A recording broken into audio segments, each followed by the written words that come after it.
Hey, what's up guys? I'm Cliff Bleszinski from Epic Games and you're watching Pwned, and here's a boot to your face. Hello and welcome to Pwned. Here's what's coming up. Matt delves into the mind of Bulletstorm's design director, Cliff Bleszinski. We get snap happy at the photo shoot for Fight Night Champion. I'll be chatting with Christopher Judge, you may remember him from Stargate SG-1, about his role in Dead Space Aftermath. And NHL line producer Shaun Ramjagsingh tries to put our Pwned computer in the sin bin. But first, something for the more discerning killer out there. Bulletstorm is out now, so let's take a peek at the very latest trailer.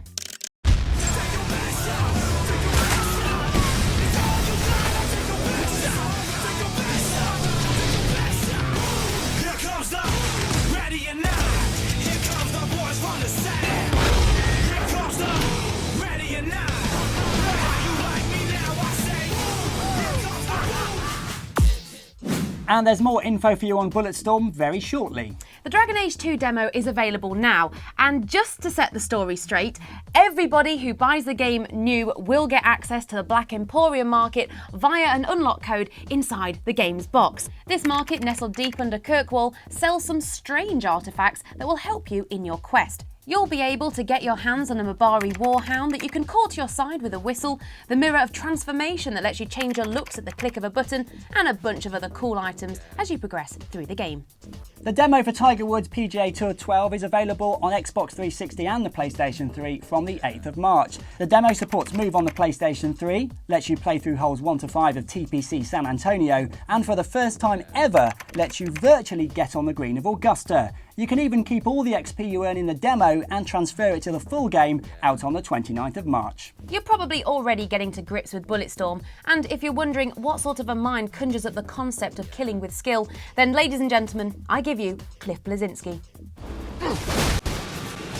So Cliff, welcome to London. How are you finding it this time? It's about my third or fourth time here, and it's one of my favorite cities. It's got a lot of heart and soul, and it's actually one of the cities that helped inspire the look and feel of what Gears of War ultimately was, actually. So you started off, I think the breakthrough game for you was Jazz Jackrabbit. It goes all the way back to the fact that when I was young and I had an Apple IIc, I wanted an Amiga. It had the shoot 'em up construction set, right? It had Chuck Yeager's Air Combat and all these great games, and the graphics were just outstanding on Amiga, and it was just easier to create games. And I managed to get a hold of Visual Basic and started programming from that.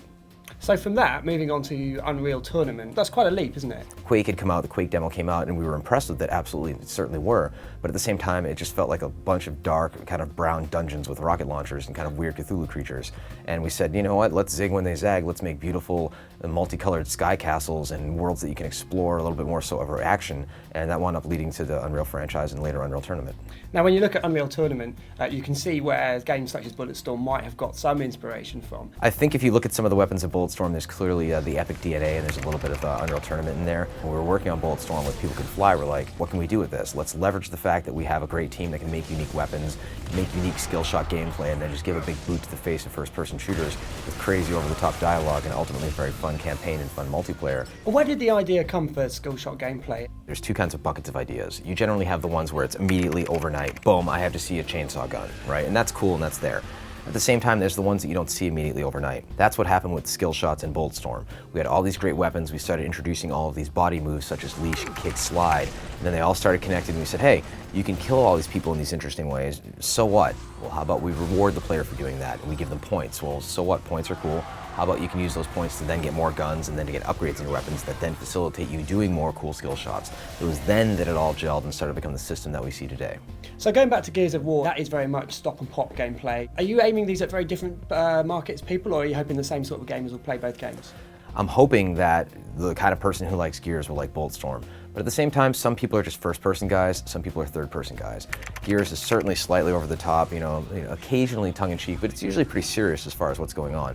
Bulletstorm is really over the top, very much tongue-in-cheek. So when you're going looking at the dialogue for Bulletstorm, were you thinking about maybe some of the cheesy B movies out there? Pull up your skirt and strap that on! We were thinking, who would make sense for this? And we started talking to a gentleman by the name of Rick Remender, who wrote a book called Fear Agent, which was very much pulp sci-fi. He worked on X-Men, he even worked on Dead Space. He will combine words you did not expect before, so you hear terms such as maggot and that are almost new swears that then will hopefully become coined in the Oxford English Dictionary at some point. Son of a Any stuff you can tell us about Gears 3? We don't really have a date announced, but we're looking at holiday 2011, and the beauty of this is that it's allowed us to do a beta. And the guys are working really, really hard on that. You can see various features such as Team Deathmatch, and then after a certain amount of time, we're going to be unlocking another mode known as Capture the Leader. And then you'll be able to see certain characters such as the Locust Queen as a playable, as well as Prescott, who's the chairman of the COG. And you can get access to the public beta for Gears of War 3 if you buy the Epic Edition of Bulletstorm. More from Cliff later when he answers some of your questions, but now it's time for our Pwn computer to take to the ice with NHL line producer Shaun Ramjagsingh. Identify yourself. My name's Shaun Ramjagsingh, line producer on NHL. Which game do you wish you'd made? I'm a huge fan of Fallout 3. That might be the one. Outside of sports, that's probably the one for me.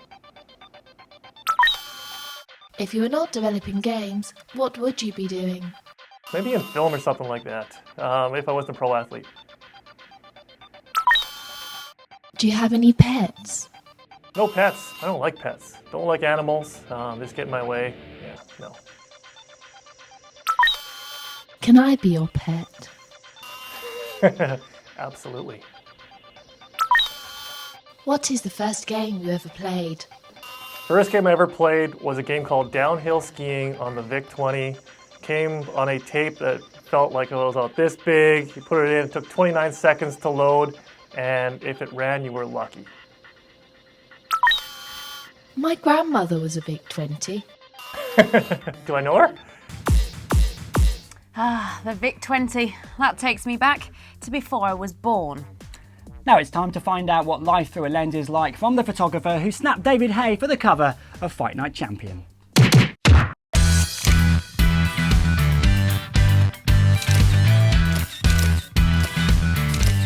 So I'm here with Ben, who's the photographer on the shoot. Ben, you've just shot with David Haye. How was that? Yeah, absolutely brilliant. Smooth all the way through. David was great. Great, looking straight into the camera. He took direction well? Yeah, he was really good. I didn't know how he'd be, you know, these boxers, whether he'd take it out on me, his frustrations or what, but He's a big guy. He was totally fine. He was in a really good mood. Obviously being a heavyweight champion of the world, you know, doing photo shoots, all these front covers of magazines, now the computer game, it's all part and parcel of it. I prefer to actually move around a lot more, but you know, I don't mind standing around doing these. So Ben, how many pictures have you taken today? We've taken about 400, so quite a lot. It's just about having options, so we can bring the light down and in and around and just give everybody enough opportunity to kind of pick and choose the perfect picture. Yeah. David, you started off with some very still shots and then you went into some more dynamic shots with Yeah. that, just to get like the muscles looking right and the sort of the look in his face when he's sort of in the ring. Well, what you've got to remember is, you know, that he's not a model. He's not, you know, this isn't what he does as a passion. So what we do is we do some pictures, we kind of ease him into it a little bit. And then once he sees that, you know, the pictures are looking good and he was really happy with them, then we loosen him up a bit. We start putting some punches together, it looks more dynamic and actually makes the shots look a lot more, you know, real, and that's what you want. So in terms of the pictures, you're happy with what you got today, yeah? Oh, amazing, yeah. So that's the last shot we did, and I was really happy with that. Looks scary, I look mean. Are you proud when you say when you're going to game, when Fight Night Champion's on the shelf and you see your picture there with David Haye doing his thing? Does that give you a bit of a buzz to see that? Yeah, I would make no apologies for the fact that it's all about my ego, frankly, and the more people see my pictures, the better, so I'm happy. Your work here is done, as they say. Brilliant. Go and get yourself a beer. Yeah, I'm off. And with a bit of jiggery pokery, here's the end result. You can play Fight Night Champion from the 4th of March. Now it's time to get all cosy with Cliff Bleszinski. We thought we'd give you guys at home a chance to get up close and personal with Cliff Bleszinski. So what better place to do that than the bed, don't you think, Cliff? It's quite cozy here. It is cosy, very. Right, let's get the first question underway. Eggit1 wants to know what makes Bulletstorm stand out from the rest of the FPS crowd. He says, that electric hook thing looks fun. I think it's safe to say the electric hook thing is one of the hooks that makes Bulletstorm cool, right? When you see an enemy and you whip out that leash and you pull him towards you, you kick him away, you wrap him up in a flail and you explode him into a bunch of other guys, you're gonna realize it's magic. Right, Michael Gerard wants to know if, have you got the Seriously achievement in Gears for killing 10,000 people in ranked multiplayer? I do not have it myself, but I assure you that over the course of developing Gears games, I probably have about 16 Seriously achievements because you killed that many people building a video game. And that's just your coworkers. James Garland wants to know, what's the largest animal you think you could kill with your bare hands? The largest animal I could kill with my bare hands, God, probably a mastodon. I'd probably just grab the tusks and just pry them apart. They're extinct, aren't they? Yeah, who do you think did that? Rob Hawkins wants to know, do you wear women's underwear? I only wear women's underwear on days that end in Y. I'm wearing it now. It's quite comfy, actually. The French cut rides high. Thanks, Cliff. Thanks for your time. And what do you think of this bed? Are you gonna be on this one tonight, or have you got a different room in the hotel? I like down comforters and sheets, and it's honestly poking me in the ass right now. Yeah, it's not very comfy, this. No, it's really just itchy. Can we get a mattress topper? Dead Space 2 is already doing its thing on consoles and PC, but also recently released on DVD and Blu-ray was Dead Space Aftermath. I caught up with Christopher Judge and asked him about his role as Nick Kuttner in the movie. They contacted me about Dead Space and said, we kind of written this character for you. Wow. They sent me the script. I actually called back and I said, is this live action? Because I really haven't seen characters that are three-dimensional like this in animation. So no, it's animated. Well, of course, I would love to do it. So your character, Nick Kuttner, has got quite a lot of issues going on. What's his story? His life has revolved around his daughter. And when she passes, we find out that, he's been keeping it together by a string, and through his contact with this kind of alien artifact, we get to actually see the internal strife that he's kept bottled up for so long. Now you've got some really angry scenes in the film. How do you get those emotions? Are you in the booth on your own? Where do you get all that emotion from? I think a lot of anger comes from hurt. And he's hurting over the loss of his daughter, and he's hurting because he couldn't save her. Now, of course, a lot of people know you as Teal from Stargate SG-1. You're in it for 10 years. Is it quite freeing to do voiceover so you can just, shake off that typecast? It's freeing in one sense because for so many years, pretty much my dialogue was indeed. Indeed. So it is freeing that I actually have dialogue, but the freeing part of it is, not having to be, swaddled in gold makeup and with a symbol on my head, and just being able to show up as, fat or as hungover as I am. Tell me about the other voiceover work you've done. You've done X-Men Evolution, you were Magneto. It was funny because I really didn't think that I was a very good voice match, but then they said, well, no, we actually don't want a voice match. We want your voice. Yeah. So it was very fortunate. And so I got to do like that, I got to do He-Man, Action Man. Show us the voice of Magneto. I want to hear it. Do give me an example. Don't put me on the spot like that. Charles.